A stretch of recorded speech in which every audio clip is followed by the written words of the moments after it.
Hey guys, I got a new video for you today, and this is going to be on a new knife that I just picked up. And I haven't seen any videos on YouTube on this particular knife, so I just received it right now, and I wanted to go ahead and put this up there because I figured, like myself, a lot of you knife nuts out there might be thinking about picking this up, so I wanted to give you my initial impressions on the knife itself. Obviously, as you can see by what's in front of you, this is a knife from Maxpedition. Yes, I said that right, a knife from Maxpedition. Now, this right here is a catalog that I received with the knife, and I thought that was really cool. Very colorful. It's got all their bags and all the gear that they carry, so it's always nice when they throw a little extra bonus in there. So let me go ahead and show you the knife itself. This is the box that it comes with, so that's pretty cool. It says Maxpedition Knives and Tools. There's the website on there. Some information on the back, and this is the information on the knife itself.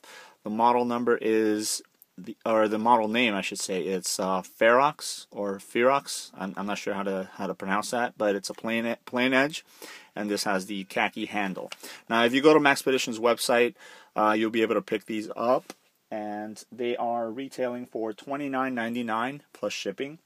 And again, just because this is the only knife that they're actually carrying, I don't mind going ahead and mentioning the price because as far as I know, the website is the only place when you can get them right now. I might be wrong. If I am, if you guys know other places, definitely comment down below.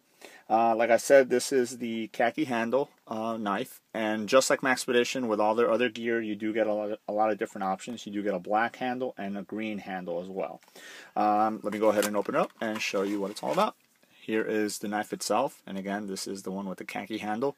Obviously, all the handles, the different color handles, so the green one and the black one, they will all come with the black blade. And then they actually offer two different styles on the blade. You have a plain edge, and then you have a partially serrated blade. Now, I'm not a big fan of serration, so I actually went with the plain blade one. But, that's I just wanted to mention that. Now, I'm going to read some of the specifications directly from the site because, again, I just received this knife in the mail.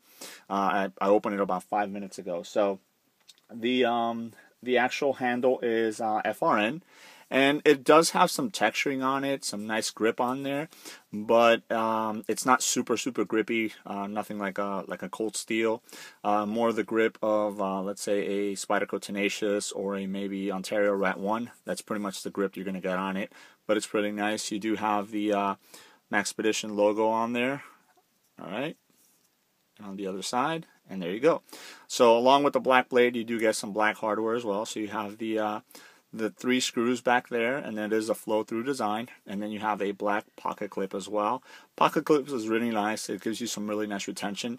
The only thing is it only comes set up for tip down right-handed carry. So basically, if you don't like tip down or you're a left-handed user or something like that, this unfortunately would not be the knife for you.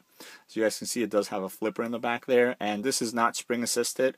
And from just kind of playing around with it a little bit, you do need to employ some wrist action. As you guys can see, it didn't open there. And again, there you go.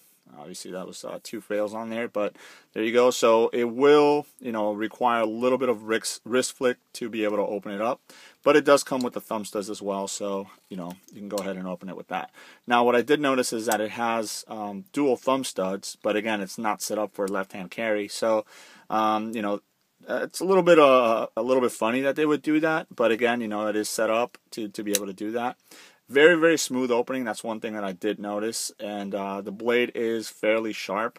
Again, for the type of knife, it's marketed as an EDC knife, something to throw into any of the numerous pockets that a lot of Maxpedition backpacks and gear and stuff like that have. So that's what they're marketing at, just a companion knife for everyday usage. This is a liner lock, so it does have some thin liners on there. Locks up really nice. No blade play whatsoever, up, down, or left and right. You do get some jimping up on the top. It's not very aggressive, so your thumb will slide a little bit. So maybe some modifications with the Dremel to make it a little bit more aggressive would be a good idea.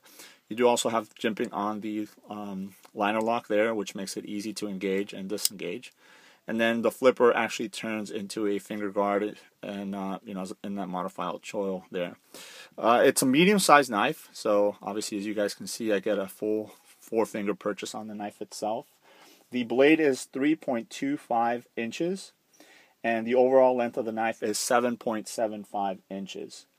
Now, the knife comes in, as far as the weight goes, at 4 ounces, so it's a nice manageable weight, which is it's pretty nice. Now, the steel on this is actually 5CR13. I don't have any experience on the steel itself, so I can't tell you, how it will perform or anything like that, but it does have a high V grind on the blade itself, and it is a spear point blade. The blade itself is pretty sterile. There's no markings or anything on the blade, and the only way to telling this is a Maxpedition knife is because of the marking on the actual handle there. So again, if you don't like a lot of stuff written on the blade and stuff like that, then this would be a pretty good knife for you. It has obviously a lanyard hole, and it will fit ungutted paracord through there, which is always pretty nice. And all in all, it's a very nice knife. Now, by way of comparison, I have my Spyderco Tenacious here, because I figured, a lot of people know the size and weight and all that dimensions on the Tenacious, so this would be a good comparison. And again, the handle material kind of feels the same on both of these. So there you go. It's almost the same size as the Tenacious. Here you go. So you guys can see the blade stock. Tenacious blade is going to be a little thicker, but as far as the width of the handles themselves, it is very, very similar. So it's always good to point out. Now, one thing that I do want to say about this is I would probably not purchase this knife again. And again, this is from initial impressions, and the reason for it is because I picked it up because I love Maxpedition gear, and I figured, this is the first knife from them. So if you want it for the, just kind of like collectability purposes or just a novelty factor, definitely go ahead and pick it up. But for just an everyday knife, maybe somebody starting out or something like that, there's so many, in my opinion, better knives out there for the money. Again, the Tenacious is one of those choices that I would probably end up going with something like that. Maybe that has a little bit more, time out in the market and stuff like that. But again, for the novelty factor, this is a nice little knife, and that's pretty much the reason that I picked it up. Again, I hadn't seen any reviews on it, so I hope this will help a lot of people out there. For $30 is an okay knife. It's a good knife for $30, let's just say. But there's so many other, like I said, so many other variations out there of, maybe Kershaw's, their entry-level line, Spyderco entry-level line, and things like that, that for $30 you can get something, maybe with a little bit more bells and whistles. I think if they would have maybe added a spring assist to this, I think it would have made it a little bit more appealing in my taste, but for the most part, it's a pretty nice knife and a nice little addition to my EDC and to my collection. I don't know how much I will be EDCing this knife, but I would definitely, throw it into a pocket as a backup or something like that in a bag. And again, that's one of the main features that they're marketing this knife as. So again, this is the Maxpedition Ferox in the khaki handle with the black plain edge blade. Let me know if you guys have any questions. All right, thanks.